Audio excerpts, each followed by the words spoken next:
Hello बच्चों, अब जो हमारा टॉपिक है ये है electric field due to group of charge.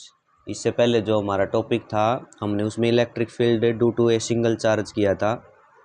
अब इस टॉपिक में हमें इलेक्ट्रिक फील्ड किससे करेंगे? Due to group of charge से। ठीक है, बहुत सारे चार्ज है उनसे हमने इलेक्ट्रिक फील्ड या इलेक्ट्रिक फील्ड इंटेंसिटी को फाइंड आउट करना है।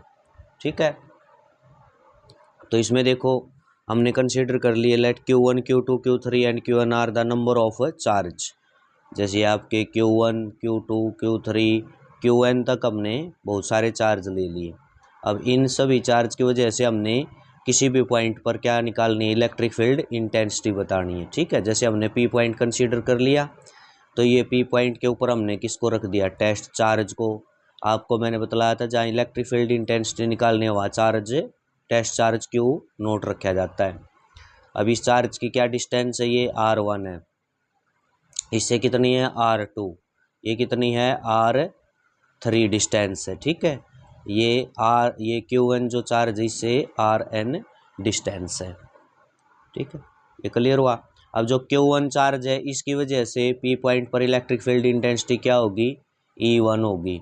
इसी प्रकार से जो आपका Q2 चार्ज इसकी वजह से जो इंटेंसिटी होगी P पॉइंट पर वो E2 होगी।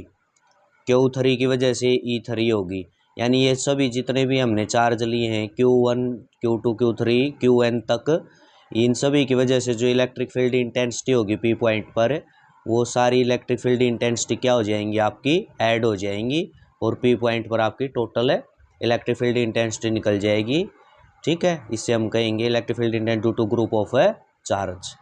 अब इसमें देखो net electric field at P पर इलेक्ट्रिक फील्ड इंटेंसिटी या इलेक्ट्रिक फील्ड क्या होगा?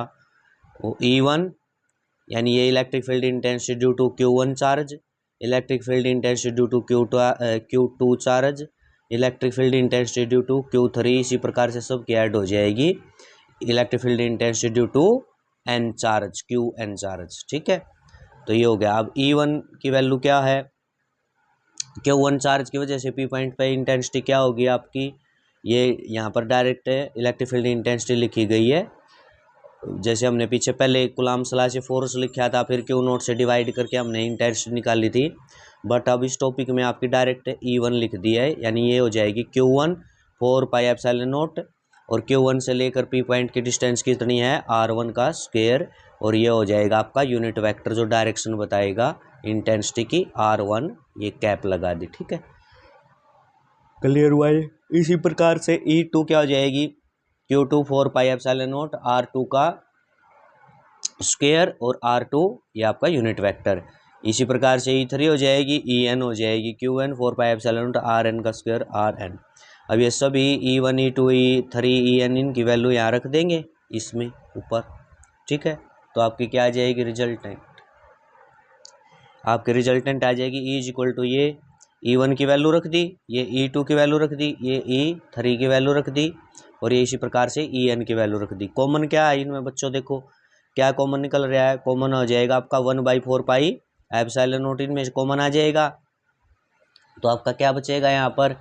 ये हो जाएगा आपका Q1 R1 का स्क्वायर, और ये Q2 इसी प्रकार से ये Q3 ये बच जाएगा। ठीक है, अब ये जो ब्रैकेट है पूरी ये इसको हमने समीशन फॉर्म में लिख दिया। किस में लिख दिया? समीशन में। ठीक है, इस प्रकार से देखो ये Q1, Q2, Q3, Qn तक चलेगा तो ऊपर हमने Qi कह दिया। ये R1, R2, R3, Rn तक चलेगा तो Ri बोल दिया इसको।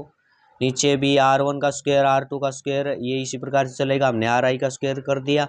और जो आपके I की वैल्यू हमने 1 से लेकर I की वैल्यू आपकी कहाँ तक है? N तक हो जाएगी। I की वैल्यू कहाँ तक हो जाएगी? N तक। तो ये आपकी रिजल्टेंट इलेक्ट्रिक फील्ड इंटेंसिटी आ गई due to group of charge. Clear है बच्चों? तो ये था आपका टॉपिक, इसको आपने अच्छे से कर लेना, ये इजी टॉपिक है। Okay, thank you.